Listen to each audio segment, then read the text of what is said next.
Hello, everyone. I'm meteorologist Pete Mangione. It was kind of a wild morning. We had a lot of rain, some gusty winds, even a severe thunderstorm warning very early in the morning. But I'd say the big story was the rain. Here are some numbers. These numbers actually come in from the CoCoRa's Volunteer Rainfall Network, and they are reported between about 7 and 9 a.m. So likely we're going to add to these numbers as rain continued to fall into the late morning. But you could see a lot of locations easily over an inch. You can see 1.5 inches in Richmond. We had some reports of flooding in the Warwick area around 295. Some cars, it looks like, may have had some issues with getting stuck in the floodwaters. Fortunately, this afternoon, that all moves out. Now, here are some additional rainfall numbers. Look at that, Smithfield 1.24.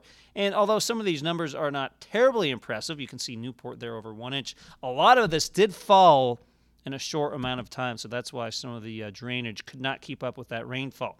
Now, there could be one or two additional downpours or even a gusty thunderstorm through late this morning into the early afternoon.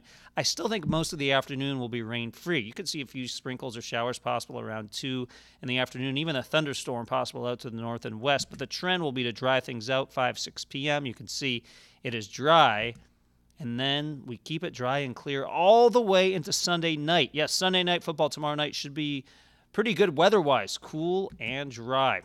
The wind will be a big story today. Gusts between 40 and 55 miles an hour possible. High wind advisory for our area. High wind warning for Cape Cod.